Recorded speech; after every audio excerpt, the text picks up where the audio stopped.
सभी का स्वागत है आज के वीडियो में। आज हम लोग आईसीएसई बोर्ड के नर्वस सिस्टम चैप्टर को हम लोग यहाँ स्टार्ट कर रहे हैं। आज हम लोग जो टॉपिक्स कवर करने वाले हैं उसमें nervous system, neurons, neural transmission और टाइप्स ऑफ न्यूरॉन्स हैं। तो सबसे पहले हम लोग बात करेंगे नर्वस सिस्टम किसे कहते हैं। नर्वस सिस्टम हमारे बॉडी का एक ऐसा महत्वपूर्ण सिस्टम है जो हमारे बॉडी के यानी हमारे शरीर के बाकी सारे सिस्टम का नियंत्रण करता है, मतलब उसे कंट्रोल करता है। नर्वस सिस्टम की क्या क्या और कार्य हैं, फंक्शंस हैं, वो हमें देखने हैं। तो नर्वस सिस्टम ये चीज़ों को मेमोराइज करने में, याद करने के लिए इसके पास नेटवर्क ऑफ न्यूरॉन्स हैं जिससे यह ये कार्य करता है। नर्वस सिस्टम हमें अपने सराउंडिंग्स के बारे में भी जानकारी देता है कि हमारे सराउंडिंग में किस तरह का एटमॉस्फेयर, किस तरह का वातावरण है। नर्वस सिस्टम हमारे voluntary and involuntary muscles actions को भी कंट्रोल करता है, यानी नर्वस सिस्टम हमारे मसल कंट्रोल को कंट्रोल करेगा। इसके अलावा हमारे इंटरनल बॉडी फंक्शंस को कंट्रोल करेगा। तो जब ये हमारे मसल्स को कंट्रोल कर रहा है जो कि स्केलेटल मसल्स हैं, यानी कि ये वॉलंटरी एक्शंस कर रहा होता है, लेकिन जब ये हमारे इंटरनल ऑर्गन्स को कंट्रोल कर रहा होता है तो ये इनवॉलंटरी एक्शंस को कंट्रोल कर रहा होता है। यानी बेसिकली नर्वस सिस्टम हमें आसपास के सराउंडिंग्स, हमारे थिंकिंग एबिलिटी, हमारे वॉलंटरी एंड इनवॉलंटरी एक्शंस को कंट्रोल करता है और ये बॉडी में उपस्थित बाकी सिस्टम को भी कंट्रोल कर रहा है, इसलिए इसको मास्टर सिस्टम कहते हैं। So nervous system basically control the thinking process, it tells us about the surrounding, it controls the voluntary muscle activity and it controls the involuntary muscle activity. So that is a function of nervous system. Let's talk about neuron. अब हम लोग neuron के बारे में बात करते हैं।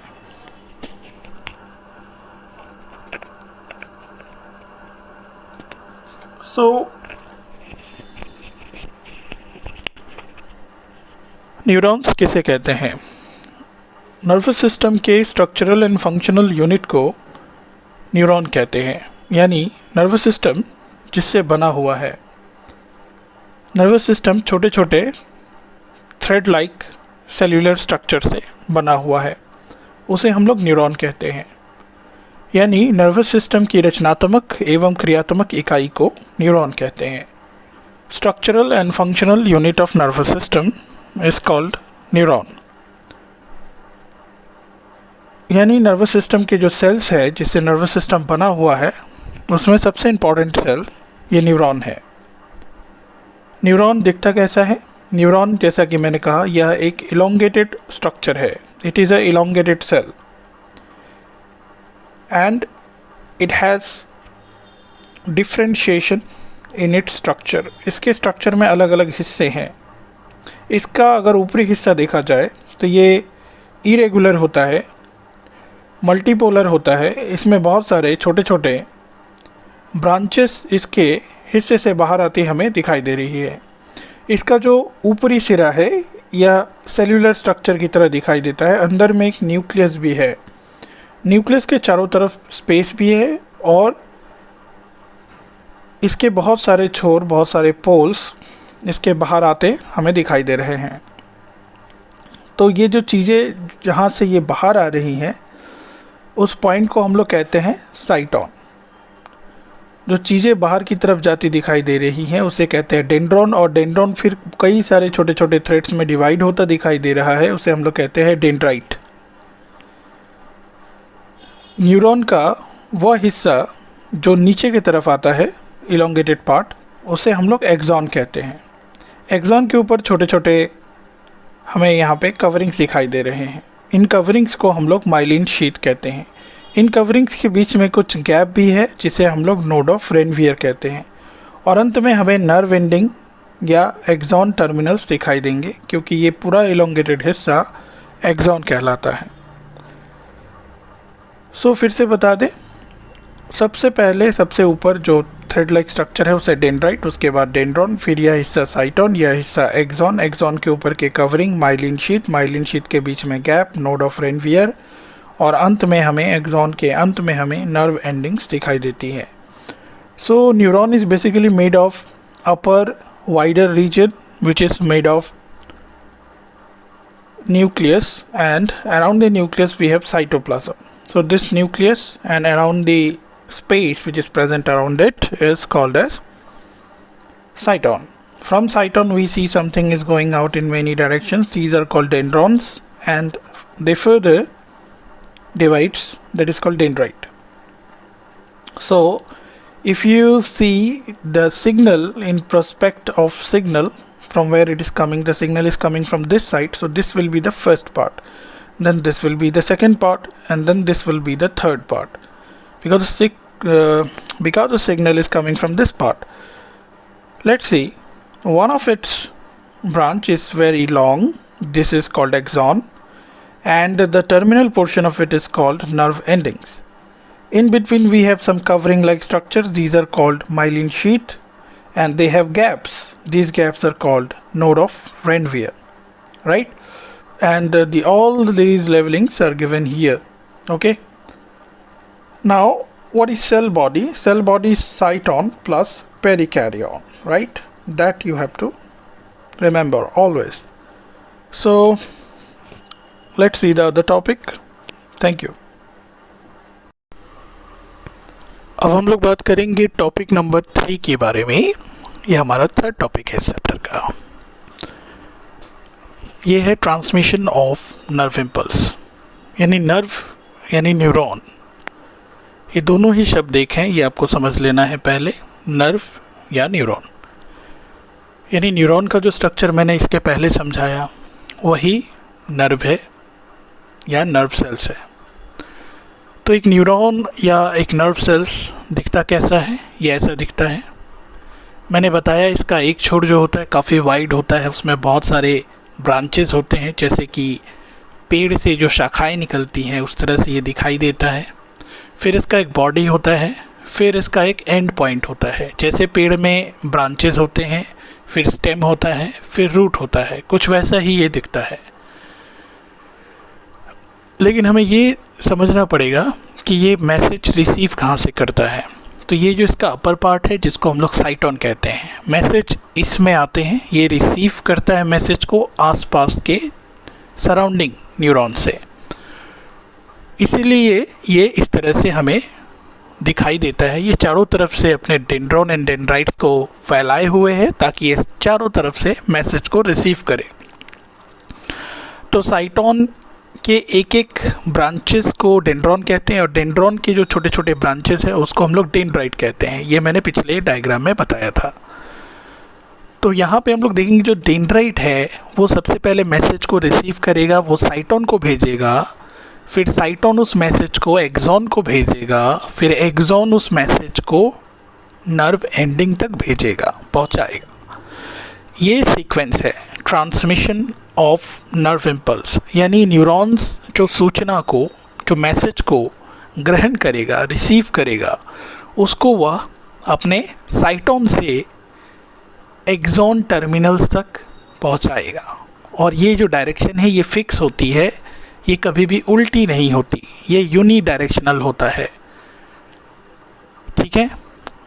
सो we have to talk about transmission of nerve impulse. So transmission of nerve impulse means this is the cyton, it received the message from the surrounding neuron cells via these dendrite and dendrons. It received the message, then it transferred the message via axon. These are the portions, elongated portions called axon, and via axon the message will transmit it to the lower part, which are called nerve endings. So what is the direction of transmission of nerve impulse? That is from, you can say, cyton to axon to nerve endings, that is axon terminals.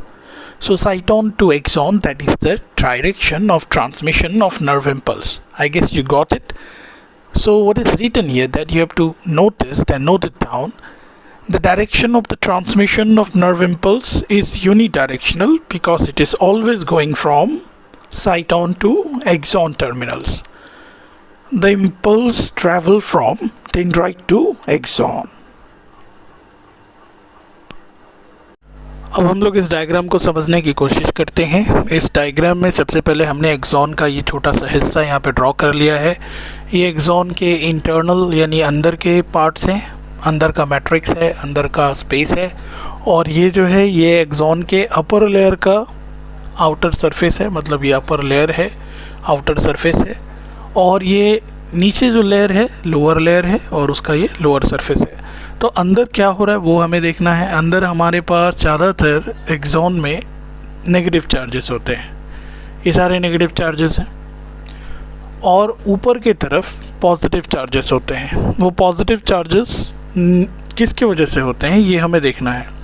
तो जो positive charges होते हैं वो sodium के वजह से होते हैं। सोडियम आयंस बहुत ज़्यादा मात्रा में पाए जाते हैं एक्सॉन के अपर यानी आउटसाइड में। अपर लेयर का आउटसाइड हो या लोअर लेयर का आउटसाइड हो, दोनों तरफ हमें पॉजिटिव चार्ज देखने को मिलेंगे। यहाँ पे ये डायग्राम क्लियर हो रहा है कि ऊपर की तरफ का जो सरफेस है या जो लोअर सरफेस है, दोनों ही सरफेसेस पे जो चार्जेस है वो हमेशा पॉजिटिव है, और अंदर की तरफ जो चार्जेस हैं चाहे वो अपर साइड के तरफ हो या लोअर साइड के तरफ हो, दोनों ही नेगेटिव चार्जेस हैं। तो ऊपर की तरफ ये पॉजिटिव चार्ज या पॉजिटिव आयन कहाँ से आया, ये सोडियम की वजह से आया, और अंदर की तरफ जो नेगेटिव चार्ज आ रहा है ये क्लोरीन एंड कुछ नेगेटिव आयंस होते हैं उसकी वजह से आता है। लेकिन सवाल ये है कि यहाँ पर मैंने पोटेशियम फिर क्यों लिखा हुआ है अंदर की तरफ, क्योंकि देखो अंदर की तरफ पोटेशियम की जो कॉन्सेंट्रेशन होती है, जो मात्रा होती है, वो सोडियम के कंपैरिजन में कम होती है। ऊपर अगर 3 सोडियम है तो अंदर के तरफ तुम्हें 2 पोटेशियम मिलेगा, यानी पोटेशियम का जो कॉन्सेंट्रेशन है अंदर की तरफ कम है एंड सोडियम का कॉन्सेंट्रेशन बाहर की तरफ ज़्यादा है। ये बात थोड़ी याद रखनी पड़ेगी, ठीक है। तो अब एक सवाल और हो सकता है कि अगर पोटेशियम अंदर है तो अंदर पॉजिटिव चार्ज क्यों नहीं है, क्योंकि अंदर की तरफ इनसाइड का जो इन्वायरमेंट होता है वहाँ पे नेगेटिव चार्जेस ज़्यादा होते हैं, जैसे कि क्लोरीन आयंस हो गया या फिर अमाइनो एसिड के जो नेगेटिव चार्जेस होते हैं वो ज़्यादा होते हैं। इस वजह से अंदर हमें नेगेटिव ही लिखना है, ठीक है। तो ये एक्सॉन के रेस्टिंग कंडीशंस को यहाँ पे ड्रॉ किया गया है। रेस्टिंग कंडीशंस में ऊपर पॉजिटिव और अंदर नेगेटिव चार्जेस होते हैं। इस कंडीशंस में चूँकि 2 चार्जेस हैं, अपर साइड में पॉजिटिव और अंदर की तरफ नेगेटिव, इस वजह से इस स्टेट को हम लोग पोलराइज स्टेट कहते हैं या फिर रेस्टिंग पोटेंशियल कहते हैं, ठीक है। तो ये जो पूरा स्टेट है नॉर्मल कंडीशन में, जब न्यूरॉन में कोई भी हलचल नहीं है, तो इसको हम लोग रेस्टिंग पोटेंशियल के नाम से जानते हैं, okay. So let's talk about the inner side of the axon. In the inner side of the axon we have negative charges, mostly they are present. So inside of the axon what we see that there is a negative charge, dominance of the negative charge, and on the upper layer we have the presence of sodium ion mostly, and they having the positive charge. So that's why upper layer of the axon, or you can say neuron, upper side or lower side, which is the outside, the surface, both the surfaces, they have positive charges, okay. But let's compare the concentration of potassium as well and the location of potassium as well. It is also a positive charged ion. It is present inside, always remember, and the sodium is present outside, always remember, in normal condition. So this is called resting state, or this is called polarized state, because we got 2 charges, positive on the upper side and negative in the inner side. Hope you got it. This is the concept of neural transmission just at the beginning, which is the resting state or the normal polarized state. Are you getting the point? इसके बाद हम लोग discuss करेंगे कि अगर कोई stimulus आता है, यानी एनवायरनमेंट में कोई चेंज होता है, जैसे कि change in pressure, change in temperature, किसी भी तरह का रिसेप्टर, किसी भी तरह का सिग्नल्स जब वो रिसीव करता है तो उसका काम है उसको ब्रेन तक पहुंचाने के लिए न्यूरॉन्स ज़रूरी है। तो उस वक्त इस न्यूरॉन में क्या क्या चेंजेस होगा वो हमें अब देखना है। So let's see. तो देखो यहाँ पे मैंने आपको समझा दिया है पूरी बात। जब नॉर्मल कंडीशन में न्यूरॉन रहता है, रेस्टिंग पोटेंशियल में रहता है, रेस्टिंग स्टेट में रहता है, उसको हम लोग पोलराइज स्टेट बोलते हैं। ऊपर की तरफ हमें पॉजिटिव और अंदर की तरफ हमें नेगेटिव चार्जेस मिलते हैं। इनसाइड हमें नेगेटिव चार्ज मिलेगा और सरफेस पे हमें पॉजिटिव चार्ज मिलेगा, ठीक है। अब बात करते हैं स्टिमुलस की। जब स्टिमुलस आता है तो जो सिचुएशन है वो चेंज हो जाता है। जो पॉजिटिव आयन होते हैं वो अपर लेयर से अंदर की तरफ आ जाते हैं और जो नेगेटिव आयन है वो अंदर से बाहर की तरफ चले जाते हैं, ठीक है। यानी कि सिचुएशन चेंज हो जाएगा, ऊपर हो जाएगा नेगेटिव नेगेटिव नेगेटिव एंड अंदर हो जाना है पॉजिटिव पॉजिटिव पॉजिटिव। यही घटना नीचे वाले लेयर के साथ होती है। यानी अंदर भी हम लोग देखते हैं जो पॉजिटिव आयंस बाहर थे वो अंदर जा चुके हैं और जो नेगेटिव चार्जेस अंदर थे वो बाहर आ चुके हैं। इस स्टेट को क्या बोलेंगे? इसको बोलेंगे हम लोग एक्शन पोटेंशियल या एक्शन स्टेट। एंड यहाँ पे हम लोग डीपोलराइज्ड कंडीशन या डीपोलराइज्ड स्टेट भी बोलेंगे, ठीक है। यानी कि ये जो चीज़ हो रही है ये ठीक उसी जगह पे हो रही है जहाँ पे ये था, ठीक है, लेकिन बनाया ऐसे जा रहा है कि यहाँ पर बनाया जा रहा है, बस ये ध्यान में रखना है। So you have to understand, initially we have the positive charges which is present outside there, right? But once the stimulus arises, the situation is reversed, means the positive charge will go inside, the negative charge will come outside, and this state is called depolarized state or action state, right? After that what happens? तो अब हम लोग देखेंगे जब stimulus आता है तो ऐसा होता है, डीपोलराइज कंडीशन जनरेट होता है। लेकिन जब स्टिमुलस चला जाता है, यहाँ से इसका असर चला जाता है, तो ये क्या करता है, अपने मैसेज को आगे पास ऑन कर देता है। तो ये जो पार्ट में जो भी घटनाएं हो रही हैं अब ये आगे पास ऑन होंगी, ठीक है, और ये पॉजिटिव नेगेटिव जो होगा वो चलता जाएगा वापस। लेकिन इसका फिर क्या होगा, ये इतने दूर का कंडीशन का क्या होगा, ये वापस आ जाना है, ये जैसा था वैसा ही हो जाना है। तो यानी कि फिर से क्या होगा, स्टिमुलस जब पास ऑन हो जाता है, आगे बढ़ जाता है, तो ये जो इलाका है ये वैसा ही हो जाएगा जैसे पहले था। इसको बोलते हैं रीपोलराइजेशन, यानी पॉजिटिव आयन जो है वो वापस आ जाएंगे और नेगेटिव आयन वापस अपने पोजीशन को ले लेंगे। जैसे कहीं पे आर्मी होती है, अगर किसी देश को मान लो खतरा हो गया तो आर्मी अपना काम करेगी, आर्मी काम करने के बाद वापस अपने अपने बटालियन में लौट आती है। तो वैसा ही कुछ यहाँ पे हो रहा है। ये काम करने के बाद ये लोग वापस अपने पोजीशन को लौट आते हैं, यानी पॉजिटिव जहाँ पे था वहाँ पर आ जाएगा, नेगेटिव जहाँ पे था वहाँ पर चला जाएगा। तो इस वापस आने को क्या बोलेंगे, इसको बोलेंगे repolarize state. Okay, so let's talk what happen when the message will pass on to the next portion of the neuron. This portion will retain its original condition, so it becomes like positive again on the upper layer and negative again in the inner layer. The positive ions will go out, the negative ions will come inside, right? So this is the regain of the initial state. So this is called repolarization, right? Because all the ions are coming back to their normal conditions, right? So now you have to remember the sequence initially. So we are representing the same area with the different incidents. Initially it is in the resting state, then it is depolarized, then it is repolarized. Okay, so initially in the upper layer what we have, the positive charge followed by the negative charge followed by again positive charge, and inside we have negative, then positive, then again negative. So this sequence you have to remember. सभी को याद रखना है कि initially resting state और फिर depolarise state और फिर रीपोलराइज स्टेट, यानी कि पहले पोलराइज्ड था, फिर डीपोलराइज हुआ, फिर रीपोलराइज्ड हुआ। पहले एक्शन में नहीं था, पहले रेस्टिंग में था, फिर एक्शन में आया, फिर वापस रेस्टिंग में गया। इस तरह से ये सीक्वेंस प्रैक्टिस करना है, लर्न करना है, ये डायग्राम बनाने हैं। Hope you guys understood it. Okay,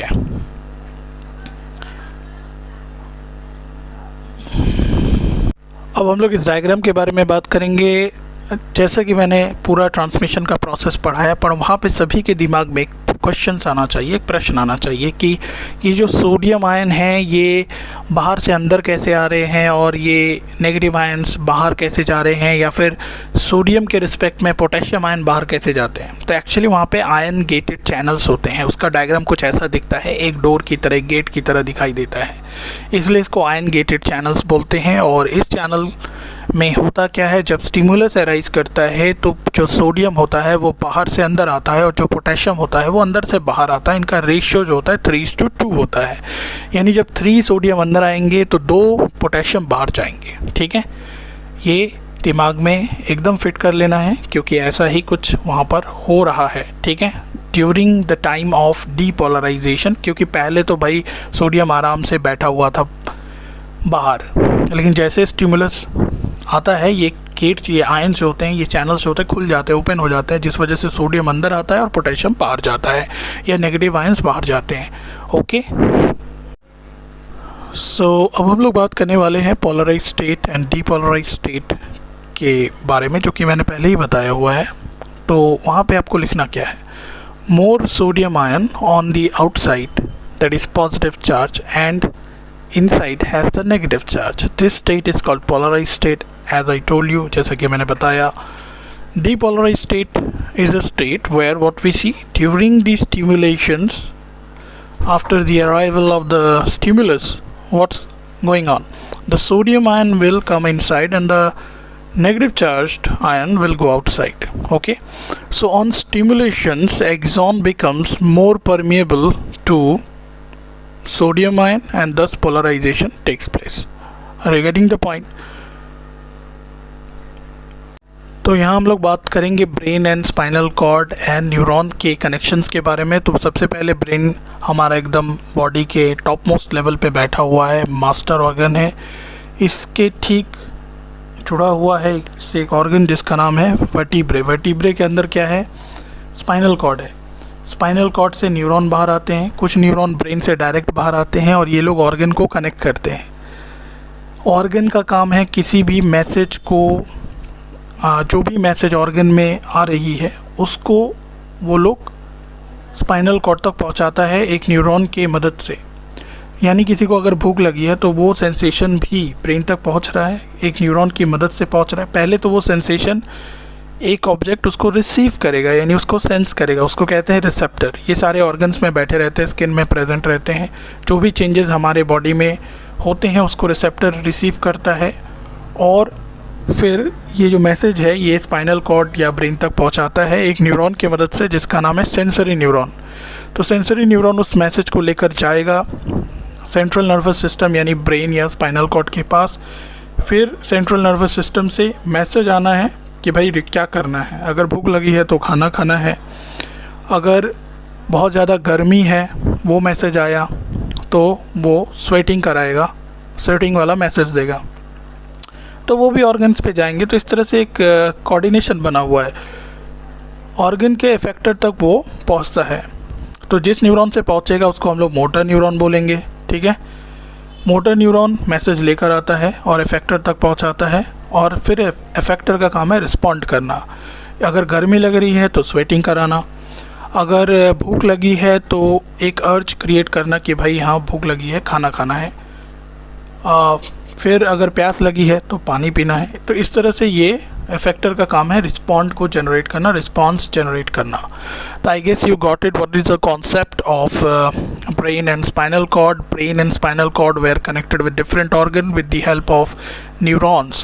Those neurons which actually takes the message from the organ to the central nervous system are called sensory neuron, and those neurons which pass the reply of the central nervous system to the organs, to the effector which is present inside the organ, is called motor neuron.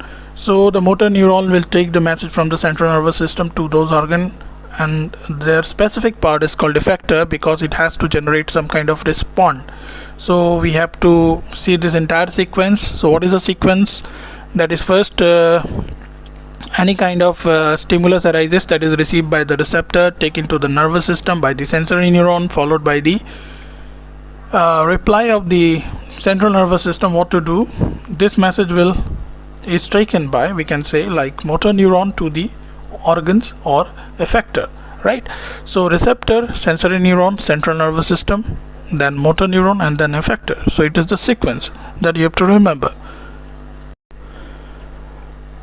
अब समझना है types of neuron के बारे में. तो types of neuron, कितने तरह का न्यूरॉन होता है, न्यूरॉन के कितने प्रकार होते हैं. न्यूरॉन के 3 प्रकार होते हैं. पहले को बोलते हैं सेंसरी न्यूरॉन, दूसरे को बोलते हैं मोटर न्यूरॉन, और तीसरे को बोलते हैं एसोसिएशन न्यूरॉन. सेंसरी न्यूरॉन ये क्या करता है, ये सिग्नल को रिसेप्टर से सेंट्रल नर्वस सिस्टम तक पहुंचाता है.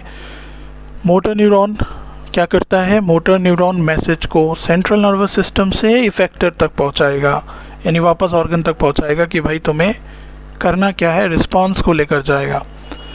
एसोसिएशन न्यूरॉन जो होते हैं ये सेंट्रल नर्वस सिस्टम एंड ये सेंसरी एंड मोटर न्यूरॉन्स को कनेक्ट करने का काम करते हैं, यानी ये बीच में प्रेजेंट रहते हैं और सभी को कनेक्ट करने का काम करते हैं. तो कनेक्शन बनाना ये है एसोसिएशन न्यूरॉन का काम. इसके अलावा मिक्स न्यूरॉन होता है जो कि सेंसरी या मोटर न्यूरॉन दोनों की तरह काम करता है, दोनों काम को कर सकता है, उसको मिक्स न्यूरॉन कहते हैं. तो ये डेफिनेशंस याद रखने हैं. Let's talk about the types of neuron. There are 3 types of neuron: sensory neuron, motor neuron and association neuron. Sensory neuron will take the signal from the receptor to the central nervous system. Motor neuron takes the message from central nervous system to the effector to generate response. Now association neuron are present between these neurons and connect them. Okay, so that is association neuron. Other than these 3 we have another neuron which perform the functions of both sensory and motor neuron. I guess you got it.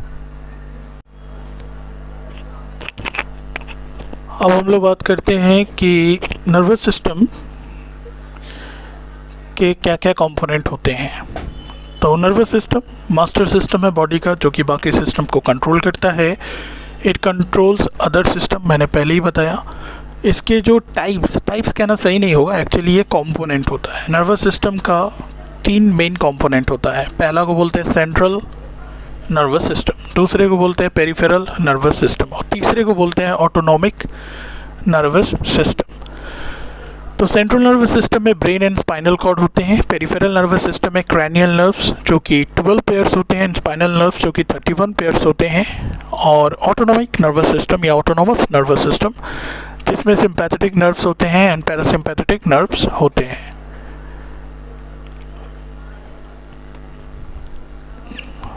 Let's talk about the nervous system's component or types.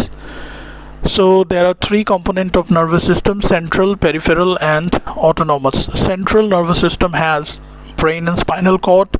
Peripheral nervous system is made of cranial nerves, which is 12 pair, spinal nerves which are actually 31 pair. Autonomous nervous system is made of sympathetic nerves and parasympathetic nerves, or you can say system, sympathetic system and parasympathetic system, right? So let's talk about central nervous system. Central nervous system is made of brain and spinal cord. So let's talk about brain.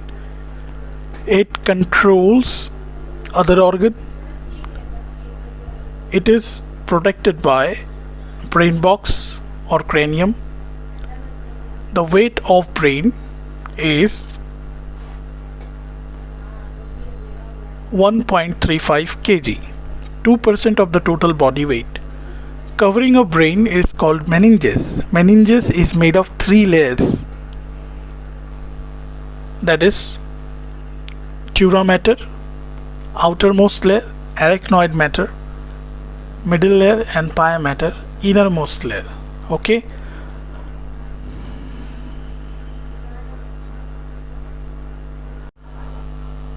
The space between the coverings like arachnoid matter, pia matter is filled with a kind of fluid. यानी कि जो space होता है pia matter and arachnoid matter के बीच, वहाँ पे एक fluid होता है, उसे हम लोग कहते हैं CSF, सेरिब्रोस्पाइनल फ्लूइड. ये हमारे ब्रेन को प्रोटेक्ट करने का काम करता है. शॉक से अलग अलग तरह का, तो शॉक एब्जॉर्बर की तरह काम करता है. ये ऑक्सीजन एंड ग्लूकोज भी पहुंचाने का काम करता है। ये एक्सक्रीशन में भी भाग लेगा, क्योंकि ऑक्सीजन अगर पहुंच रही है तो CO2 भी जनरेट होगी, राइट। तो ये CSF के बारे में जो जानकारी है ये याद रखनी है, नोट करनी है। Let's talk about CSF. CSF is a fluid which is present inside the space present between pia matter and arachnoid matter, which is called subarachnoid space. So this fluid protect the brain from shocks, different types of shocks. So that's why it is called a shock absorber. It provide oxygen and glucose to the brain cells, and it takes part in the excretions. Whatever excretions is going on there, right? So that is the functions of CSF. Okay, now let's talk about the position of central nervous system in the body. So I told you it is made of brain and spinal cord. So brain is present at the uppermost part of the body in a box which is called cranium or brain box, which is connected with this brain is connected with the vertebrae. These are the bony structures, right, which actually present in the dorsal side of the body, and it is connected with the brain as well. So this is the front view, you can say, and this is the side view. In front view, spinal cord is you see it is straight, but in side view it is not straight, it is little bit curvy. So that's a fact. So that is the location of central nervous system. तो central nervous system हमारे शरीर का एक important part है, हमारे nervous system का first part है कह सकते हैं। ये brain and spinal cord के बने होते हैं, जो कि हमारे शरीर के मध्य में स्थित होते हैं। ये हमारे शरीर के पिछले साइड में यानी डॉर्सल साइड में होते हैं। ब्रेन हमारा जो है ठीक ऊपर है एक बॉक्स के अंदर जिसका नाम है क्रैनियम या क्रैनियल बॉक्स, और ठीक हमारे बॉडी के डॉर्सल साइड में है हमारा वर्टिब्रा, जो कि ब्रेन को कनेक्ट करता है एक स्पेसिफिक पॉइंट पर। यानी दोनों के बीच ये कनेक्शंस आगे हम बताएंगे, बट इन दोनों को ध्यान से समझ लेना है। दैट इज़ अब लोकेशन। ये फ्रंट व्यू से ऐसा दिखेगा, साइड व्यू से ऐसा दिखेगा, ठीक है। साइड व्यू से हमें वर्टिब्रा थोड़ा सा कर्व ही दिखाई देता है। अब हम लोग बात करेंगे ब्रेन के बारे में। ये ब्रेन का डायग्राम है जैसा कि दिखाई दे रहा है। सो ब्रेन यानी कि मस्तिष्क के अलग अलग हिस्से और उनके कार्य के बारे में हमें जानकारी प्राप्त करनी है। सो सबसे पहले ब्रेन यानी कि मस्तिष्क के कितने भाग होते हैं? 3 भाग होते हैं। अपर पार्ट को हम लोग फोर ब्रेन कहते हैं, फिर मिडिल पार्ट को मिड ब्रेन कहते हैं और लोअर पार्ट को हिंड ब्रेन कहते हैं, ठीक है। Fore brain, mid brain and hind brain या हाइंड ब्रेन पर तुम कह सकते हो। नाउ ये ब्रेन एक बक्से में बंद है, तुम्हें पता है, एक बॉक्स में बंद है। उस बॉक्स का नाम है क्रैनियम या क्रैनियल बॉक्स। तो क्रैनियल बॉक्स के अंदर हमारा ये ब्रेन होता है। इसको 3 भागों में बांटा गया है जिसके नाम मैंने बताए। तो अब ओवरऑल इसमें क्या क्या होता है? तो पहले तो मैंने बोला ये एक बॉक्स होता है, बॉक्स के अंदर होता है। बॉक्स के अंदर आते ही हमें 3 लेयर्स वाला एक स्ट्रक्चर मिलेगा जिसे मेनिंजेस कहते हैं, जिसे मैंने पहले ही बताया है। उसके 3 लेयर्स का नाम क्या क्या है? Dura mater, arachnoid matter and पाया मैटर। उसको क्रॉस करने के बाद तुम्हें न्यूरल टिश्यूज़ यानी नर्व सेल्स के गुच्छे दिखाई देंगे जो कि इस क्रैनियल बॉक्स के अंदर हैं। तो उसमें से जो सबसे लार्ज एरिया होता है वो किसका होता है? वो होता है सेरिब्रम का। सेरिब्रम जो होता है वो 2 हेमिस्फीयर से बना हुआ स्ट्रक्चर है जिसको सेरिब्रल हेमिस्फीयर कहते हैं। तो ये पूरा हिस्सा सेरिब्रल हेमिस्फीयर है। इसके अंदर ये हिस्सा होता है जो कि इन दोनों हेमिस्फीयर को जोड़ने का काम करता है। इसको कहते हैं कॉर्पस कैलोसम, ठीक है। कॉर्पस कैलोसम के नीचे मौजूद होता है थैलेमस एंड हाइपोथैलेमस, ठीक है। इधर देखो थैलेमस है, यहाँ पे हाइपोथैलेमस है। ये कॉर्पस कैलोसम के ठीक नीचे इस पॉइंट पे मौजूद होते हैं। ये वाला पॉइंट, ये थैलेमस है, ठीक उसके नीचे हाइपोथैलेमस है।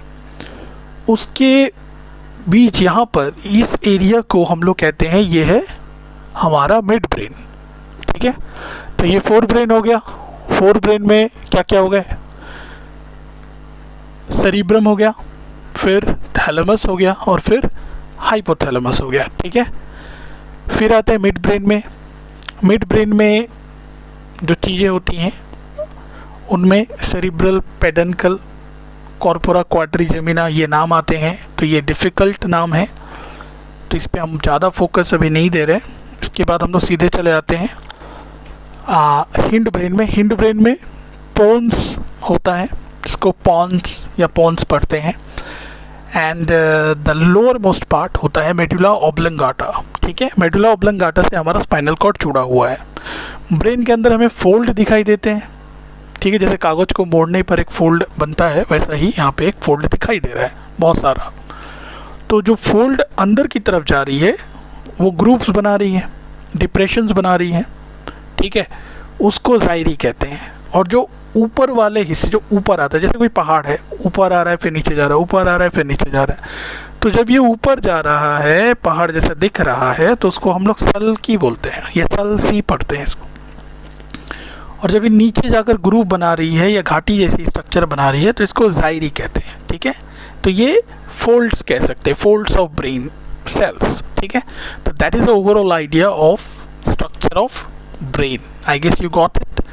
So let's talk about the types, let's talk about the components of brain. So the structure, with the structure you see, this is the structure of brain.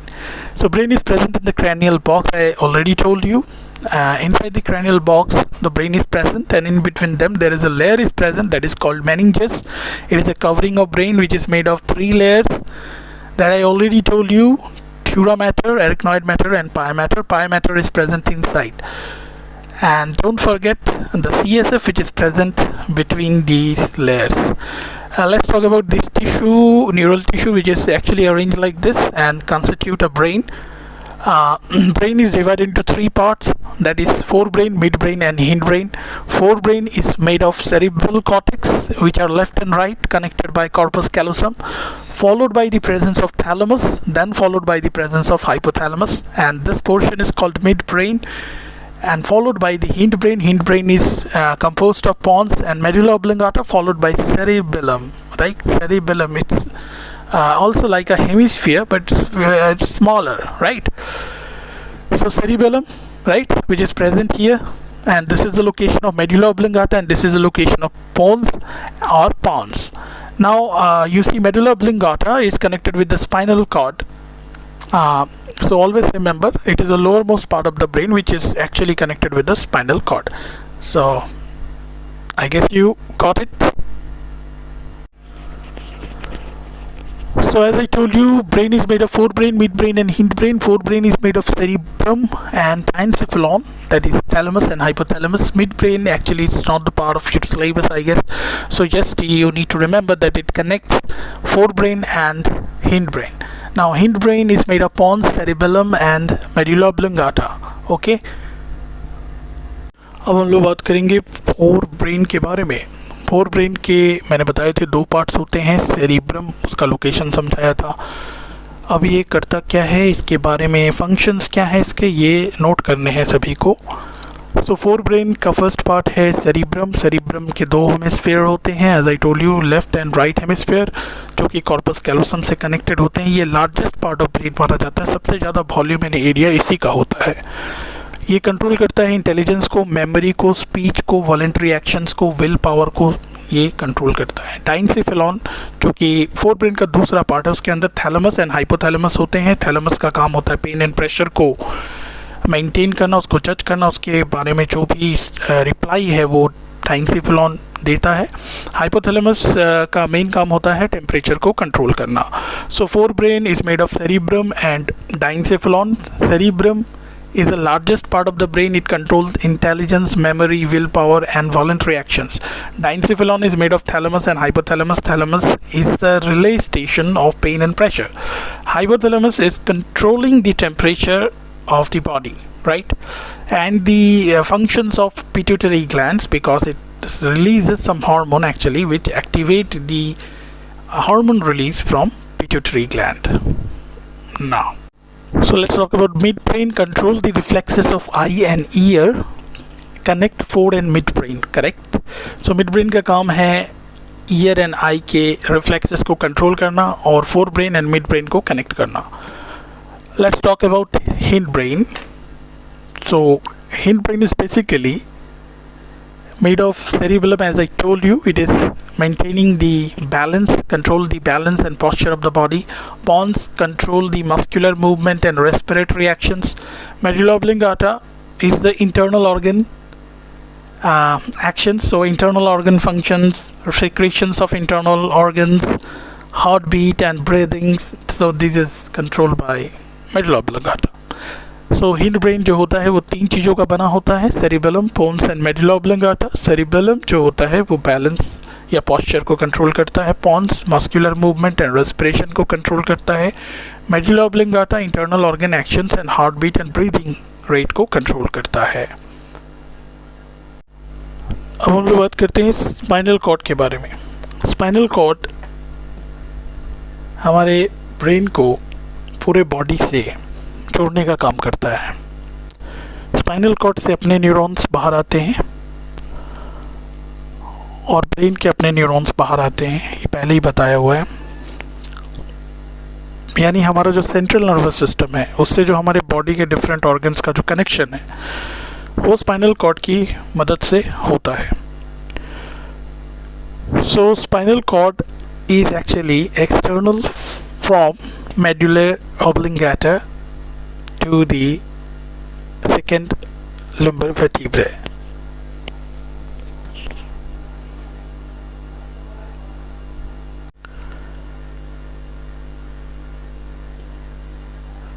So let's talk about spinal cord. Spinal cord एक ऐसा structure जो हमारे brain से body के connections को establish करता है. ये एक्सटेंड करता है कहाँ से कहाँ तक. ये इसकी शुरुआत होती है मेडुला ऑब्लोंगाटा से और ये जाता है सेकेंड लंबर वर्टिब्रा तक ये जाएगा. Lies with in the neural canal of vertebrae, यानी न्यूरल कैनाल के अंदर ये प्रेजेंट रहता है. ठीक है. मेड ऑफ ग्रे मैटर जो कि अंदर की तरफ होते हैं एंड वाइट मैटर जो कि बाहर की तरफ होते हैं. So spinal cord is basically an elongated structure extend from medulla oblongata to the second lumbar vertebra. Always remember, lies within the neural canal of the vertebrae, made of gray matter which is present inside and white matter which is present outside. Okay, so white outside and gray matter is inside. So how will you remember? For example, if you imagine watermelon or watermelon, if you see which is red one which is present inside, suppose that is gray matter. And the periphery of it is white or greenish white, so that is, you can say, spinal cord. So if you remember watermelon, you can remember spinal cord orientations of matters, gray and white.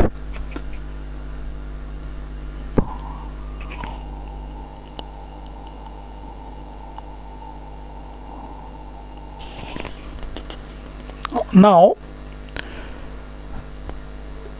in the center there is a central canal which is filled with CSF. Always remember, in the center of the spinal cord there is a canal which is filled with CSF. CSF, you know, that cerebrospinal fluid which is released inside the layers of the brain, the membrane. I told you, pia mater, dura mater, subarachnoid space where it is present, and from there it is actually extended into this cavity, the central canal which is present inside the spinal cord.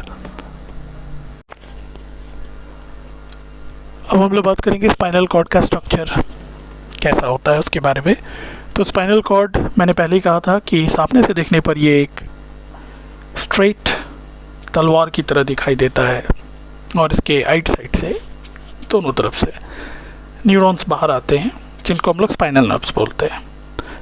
Side view से अगर देखें तो ये straight नहीं है, ये curve structure है, क्योंकि हमारे बॉडी का कुछ वेट होता है, उसको बैलेंस करने के लिए इसको थोड़ा सा बेंड होना पड़ता है to maintain the centre of gravity. इसके कितने पार्ट्स होते हैं? इसके 4 पार्ट होते हैं. द फर्स्ट पार्ट को बोलते हैं सर्वाइकल, सेकेंड पार्ट को बोलते हैं थोरैसिक, थर्ड पार्ट को बोलते हैं लुम्बर या लंबर, एंड इसके बाद होता है सैक्रम और लास्ट में होता है कॉक्सिस। नाउ साइड से देख लेते हैं, same thing, cervical, thoracic, lumbar, sacrum, coccyx. Now spinal nerves हमें पता है यहाँ से रिलीज होंगे, तो जो सर्वाइकल रीजन है वहाँ से जो स्पाइनल नर्व्स रिलीज होते हैं और जो सैक्रम रीजन है वहाँ से जो स्पाइनल नर्व्स रिलीज होते हैं वो एक सिस्टम बनाते हैं, उसको बोलते हैं पैरासिम्पैथेटिक। और ये दो रीजन जो बीच में थोरैसिक एंड लंबर, थोरैकोलंबर कह सकते हैं एक साथ, यहाँ से जो नर्व्स निकलते हैं वो बनाते हैं sympathetic nervous system. So always remember these things. So spinal cord is basically made of four regions. In front view it is straight and inside view it is curved. To maintain the center of gravity of the body, it is made of four usual parts, that is cervical, thoracic, lumbar, sacrum, coccyx. Then we have spinal nerves, which is originating from these vertebrae that you have to figure out. So let's talk about spinal nerves, which is originating from these two parts, the terminal parts, that is cervical and sacrum, that is cervical sacrum nerves, they are called parasympathetic nerves, and thoracolumbar nerve, which is coming from thoracic and lumbar part, they are called sympathetic nervous system. I guess you got it. Let's talk about the function of spinal cord. Center of reflex action, conduct motor response from brain to muscles, receive sensory impulse from muscles. These are the functions of spinal cord. So spinal cord का functions यानी कि क्या क्या इसके कार्य हैं। पहला, ये सेंटर है बहुत सारे रिफ्लेक्स एक्शंस का। दूसरा, ये मोटर रिस्पॉन्स को कंडक्ट करता है ब्रेन से मसल्स की तरफ। सेंसरी इम्पल्स को रिसीव भी करता है मसल से। ठीक है, अब हम लोग बात करते हैं पेरिफेरल नर्वस सिस्टम के बारे में, यानी ये वो नर्वस सिस्टम है जो स्पाइनल कॉर्ड या फिर ब्रेन से जो नर्व्स निकलते हैं उससे बने होते हैं। तो ब्रेन से जो नर्व्स निकलते हैं उससे जो सिस्टम बनता है उसको बोलते हैं peripheral nervous system. Brain and spinal cord, तो ब्रेन यानी ब्रेन से जो नर्व्स बाहर आएंगे उसको हम लोग क्रैनियल नर्व्स बोलेंगे। ये होते हैं 12 पेयर्स। ये कितने होते हैं? 12 पेयर्स। और ये क्या करते हैं? आई, नोज, टंग, फेस, जॉज, इंटरनल ऑर्गन्स तक पहुंचते हैं, उनके फंक्शंस को कंट्रोल करते हैं। स्पाइनल कॉर्ड से भी कुछ नर्व्स बाहर आते हैं, टोटल 31 पेयर्स नर्व्स बाहर आते हैं। इनका डिवीजन थोड़ा सा याद रखना है, 8, 12, 5, 5, 1।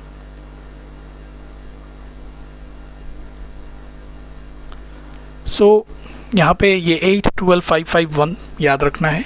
Cervical 8, thoracic 12, lumbar 5, sacral 5 and coccyx जो होता है वो 1 होता है। ठीक है, सो ओवरऑल इस तरह से ये जो डिविजन्स हैं ये याद रखने हैं। So you have to remember the name and the number of the spinal nerves. 8 cervical, 12 thoracic, lumbar is 5, sacral is 1, and the last one is only 1, right? Every signal, every nerves are sometimes mixed and sometimes it is not. So it is actually spinal. Every spinal nerves are mixed nerves, but and cranial nerves. Now we have to talk about autonomic nervous system. Autonomic nervous system is the nervous system which is made of the nerves which is coming out from the spinal nerves. So it is made of sympathetic nerves and parasympathetic nerves. यानी कि जो autonomic nervous system होता है spinal nerves से ही बना होता है। इसके दो प्रकार होते हैं, सिंपैथेटिक एंड पैरासिम्पैथेटिक, और ये अलग अलग ऑर्गन्स में जाकर अपने फंक्शंस को करते हैं।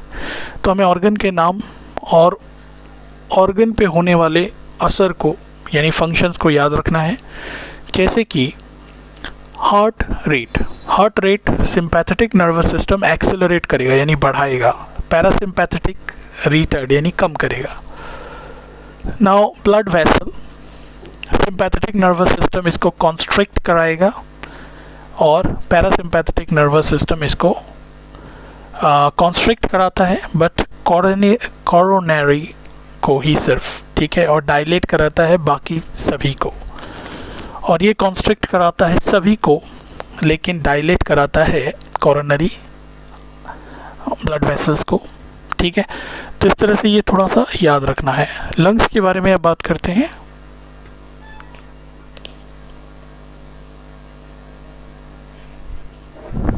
तो लंग्स में अगर हम लोग देखें तो लंग्स के फंक्शंस को सिंपैथेटिक नर्वस सिस्टम डायलेट कराने का काम करेगा, मतलब लंग्स के जो ब्रोंक्यूल्स है, ब्रोंकाई है, उसको डायलेट कराएगा।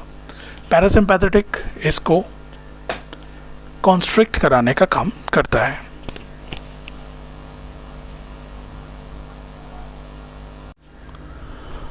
अब हम लोग देख लेते हैं इंटेस्टाइन पे दोनों सिस्टम का क्या असर है, दोनों नर्व्स का क्या असर है। इंटेस्टाइन के सिक्रेशंस को कम कराना ये काम है सिंपैथेटिक का, इंक्रीज कराना यानी बढ़ाना ये काम है पैरासिम्पैथेटिक का। सैलिवरी ग्लैंड्स ये सिक्रेशंस को इंक्रीज कराएंगे, इसके सिक्रेशंस को बढ़ाना और इसके सिक्रेशंस को घटाना, ठीक है, यानी सैलिवरी ग्लैंड के सिक्रेशंस को ये घटाने का काम करता है। कौन? Parasympathetic. Urinary bladder, if you see the it relaxes the urinary bladder, that is sympathetic one, and parasympathetic contract the urinary bladder. Sympathetic stimulates secretions of lacrimal gland, but parasympathetic inhibit the secretions of lacrimal gland. That you have to remember. So let's talk about reflex actions. These are autonomic, quick, involuntary actions of the body. Example: flushing of tear when particles falls into eye, withdrawal of hands when it touches hot water, shivering when it is too cold. So reflex action की अगर बात करें तो reflex action हमारे body में होने वाली अचानक होने वाली ऑटोनॉमिक मतलब स्वतः नियंत्रित होने वाली घटनाओं को कहते हैं, जो कि क्विक काफ़ी फास्ट होती हैं और इनवॉलेंट्री एक्शंस के द्वारा होती हैं, अननोइंगली हो जाती हैं, ठीक है। एग्जांपल जैसे कि जब हमारे आँखों में कोई हम लोग कह सकते हैं सॉइल पार्टिकल या डस्ट पार्टिकल पड़ जाता है तो हमारे आँखों से आंसू निकलने लगता है। जब हमारे हाथ किसी हॉट या बहुत ही ज़्यादा पेनफुल सब्सटेंसेस को टच करते हैं तो अपने आप ही हाथ वहाँ से हट जाती है। तो ये विथड्रॉवल ऑफ हैंड्स जो है ये एक तरह का रिफ्लेक्स एक्शन है। ठंड लगने पर हम लोग बहुत ज़्यादा शिवर करते हैं, कांपने लगते हैं, यह भी एक रिफ्लेक्स एक्शन है।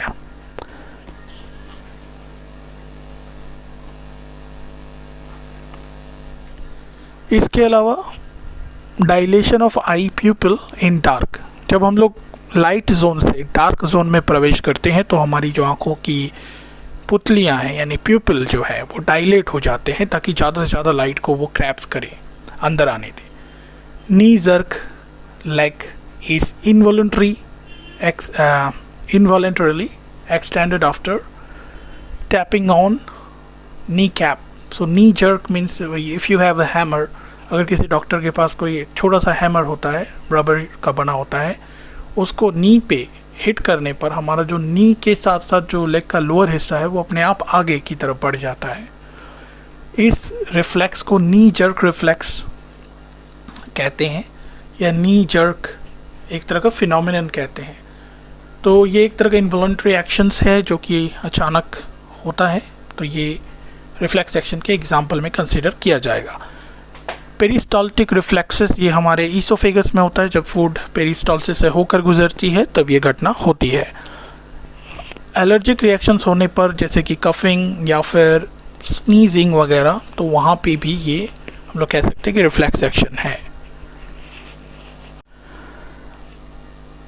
Now we have to talk about involuntary and voluntary actions. Involuntary actions मतलब वो actions जो हम लोग unknowingly करते हैं, जो हम लोग कह सकते हैं कि हमारे मसल्स वहाँ पे इन्वॉल्व होते हैं बट ये अचानक होने वाले एक्शंस हैं।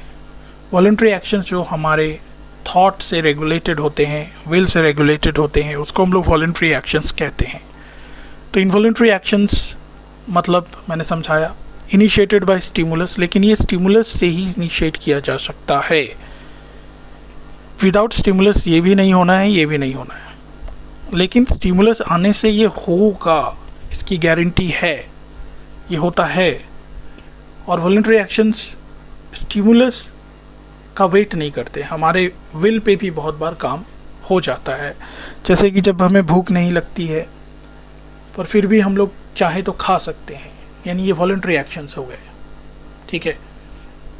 और इनवॉलंटरी एक्शंस मतलब अचानक से होते हैं, जिनमें हमारा विल का कम रोल है, हमारे विल का, हमारे इच्छाओं का कम रोल होता है। ये कंडीशन बेस्ड होते हैं, ठीक है। जैसे बिजली अगर कड़कता है तो हम अचानक से डर जाना, सहम जाना, ये भी एक रिफ्लेक्स एक्शन है। तो इसके लिए हमारा विल का इंतज़ार करने की ज़रूरत नहीं है। यानी इनवॉलंटरी एक्शंस में हमारा जो विलिंग नेचर है वो इन्वॉल्व्ड नहीं होता। ये सेल्फ प्रोटेक्टिव होता है, जैसे कि कोई खतरे में अलर्ट होना, और ये जो होता है ये गोल स्पेसिफाइड होता है। कोई कार्य को करना है तो विल जनरेट होता है, उसे किया जाता है। ओरिजिन ये स्पाइनल कॉर्ड इसको कंट्रोल करता है इनवॉलंटरी एक्शंस को, और ब्रेन कंट्रोल करता है वॉलंटरी एक्शंस को। ये मसल्स एंड ग्लैंड्स इसमें इन्वॉल्व होते हैं, और यहाँ पे हम लोग देखते हैं ग्लैंड्स जो है बहुत ज़्यादा इन्वॉल्व है, ठीक है। Now we have to talk about types of reflexes, inborn reflexes and conditioned reflexes. Inborn reflection वो reflexes है एक्चुअली जो कि हमारे जन्म से हमारे बॉडी में प्रेजेंट होता है, जैसे कि स्नीजिंग, कफिंग, सलाइवेशन, सॉलोविंग। ये बच्चे को सिखाना नहीं होता है, ये हमारे जन्म से ही प्रेजेंट है, जन्म से हमारे बॉडी में, हमारे माइंड में, कॉन्शियसनेस में पहले से है। लेकिन जो हमें ट्रेनिंग के बाद मिलती है वो होती है कंडीशन रिफ्लेक्सेस। जैसे कि अगर किसी को साइकिलिंग करना है या फिर लैंग्वेज लर्निंग करनी है, कंप्यूटर सीखना है, ये सारे कंडीशन बेस्ड हैं, ये ट्रेनिंग से आते हैं, तो इनको ट्रेन्ड या फिर कंडीशनड कहते हैं, कंडीशन रिफ्लेक्सेस कहते हैं। Develops during lifetime due to experience and learning. Cycling, writing, swimming, cooking, these are the examples. And here the examples are sneezing, coughing, salivation, swallowing. Okay, I guess you got it. Let's talk about Pavlov's experiment. So, on reflexes, he performed an experiment to understand the nature of reflex. So, Pavlov ने सबसे पहले किया क्या, उन्होंने अपने pet dog पे experiment किया। Pet dog को एक निश्चित समय पर, मान लो सुबह 10 बजे वो खाना देते थे, तो पहली बार उन्होंने सिर्फ 10 बजे डॉग को खाना दिया, मान लो, यानी फूड ओनली, सिर्फ फूड दिया। तो डॉग फूड देखने के बाद सलाइवेट करने लगा, डॉग सलाइवेट। फिर उन्होंने नेक्स्ट टाइम क्या किया, रिंगिंग ऑफ बेल ओनली, उन्होंने सिर्फ बेल को रिंग किया, वही सुबह 10 बजे अगले दिन मान लो, बट डॉग ने सलाइवेट नहीं किया, क्योंकि बेल से अभी डॉग का फर्स्ट इंट्रोडक्शन हुआ। अब अगली बार अगला स्टेप उन्होंने अगले दिन क्या किया, उन्होंने बेल बजाया फिर फूड दिया, बेल बजाया फिर फूड दिया। तो डॉग ने फूड को देखा, सलाइवेट करा, ठीक है, यानी अब इस सलाइवेशन के साथ बेल का कनेक्शन बैठ चुका है। अगले दिन उन्होंने क्या किया, रिंगिंग ऑफ बेल, बेल तो उन्होंने बजाया लेकिन कोई फूड नहीं दिया। तो फूड नहीं देने की वजह से डॉग को तो सलाइवेट नहीं करना चाहिए था, क्योंकि उसका रिलेशन फूड से था अकॉर्डिंग टू ऑब्जर्वेशन। लेकिन यहाँ पे देखा जाता है कि डॉग सलाइवेट, यानी कि डॉग का रिलेशन अब बेल से बन चुका है। यानी ट्रेनिंग के साथ साथ अलग अलग तरह के जो नेचर्स हैं, जो बिहेवियर्स है, वो इंसानों के अंदर आते हैं। इस एक्सपेरिमेंट से ये पता होता है, यानी रिफ्लेक्सेस को सीखा जा सकता है ट्रेनिंग के बाद, रिफ्लेक्सेस को इंड्यूस कराया जा सकता है ट्रेनिंग के बाद। Okay, so this is Pavlov's experiment. तो अब हम लोग देखते हैं रिफ्लेक्स आर्क। किसे कहते हैं और ये कैसे होता है। तो रिफ्लेक्स आर्क एक रास्ता है। किसका रास्ता है? रिफ्लेक्स एक्शन का एक रास्ता है। रिफ्लेक्स एक्शन क्या है? जो इनवॉलंटरी एक्शंस होते हैं, ऑटोनॉमिक एक्शंस होते हैं, वो रिफ्लेक्स एक्शंस कहलाते हैं। जैसे कि लाइट अगर आंखों पे पड़े तो आंख अपने आप बंद हो जाएगी, तुम्हें करने की ज़रूरत नहीं है, सोचने की ज़रूरत नहीं है।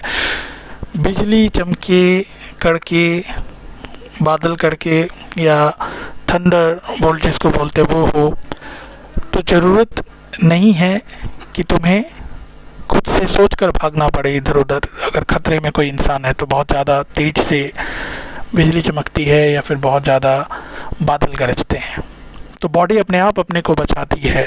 तो ये सारे रिफ्लेक्स एक्शंस हैं। तो रिफ्लेक्स एक्शन यानी हो रहा है और बहुत जल्दी हो रहा है, क्विक हो रहा है, लेकिन किस रास्ते से हो रहा है? उस रास्ते को कहते हैं reflex arc. So the shortest route taken by the impulse for reflex action, उसको बोलते हैं रिफ्लेक्स आर्क। जैसे कि मसल्स के ऊपर रिसेप्टर्स बैठे हुए हैं, वो लोग सेंस करेंगे, ये लेकर जाएंगे स्पाइनल कॉर्ड तक। किससे लेकर जाएंगे? ये लेकर जाएंगे सेंसरी न्यूरॉन से, मैंने बताया था। फिर ये स्पाइनल कॉर्ड तक पहुंचेगा। स्पाइनल कॉर्ड फिर मैसेज देगा, भाई तुम्हें ये करना है। उस रिस्पांस को लेकर कौन जाएगा? मोटर न्यूरॉन जाएगा और वो इफेक्टेड को पहुंचा देगा। ये स्टार्टिंग में ही ब्रेन के इंट्रोडक्शन में मैंने बताया था। तो इसी रास्ते को हम लोग रिफ्लेक्स आर्क कहते हैं। तो यहाँ पे स्पाइनल कॉर्ड का डायग्राम और जो न्यूरॉन्स के रास्ते का डायग्राम है, ये याद रखना है। और स्पाइनल कॉर्ड के जो सेंट्रल कैनाल है, इसमें अंदर की तरफ ग्रे मैटर और बाहर की तरफ वाइट मैटर होता है, मैंने बहुत बार बताया है। ब्रेन में उल्टा होता है, लेकिन ये याद रखना, ब्रेन में बाहर ग्रे मैटर मिलेगा, अंदर वाइट मैटर मिलेगा, ठीक है। लेकिन यहाँ पे उल्टा है, तो ये थोड़ा सा याद रखना। मैंने वो वाटरमेलन का एग्जांपल दिया था, याद करो। तो उस हिसाब से कनेक्शन बना लेना। यहाँ पे उल्टा होता है, वहाँ पे वाइट बाहर रहेगा, मतलब स्पाइनल कॉर्ड में वाइट बाहर रहेगा, ग्रे मैटर अंदर है। ब्रेन में उल्टा है, ब्रेन में जाते जाते ये रिवर्स हो जाता है, अंदर वाइट आ जाएगा, बाहर ग्रे हो जाएगा, ठीक है। सो आई होप कि ये पूरा चैप्टर सभी को समझ में आ गया होगा। सो इसके ऊपर अगर किसी को कोई क्वेरीज है तो ज़रूर स्वागत है।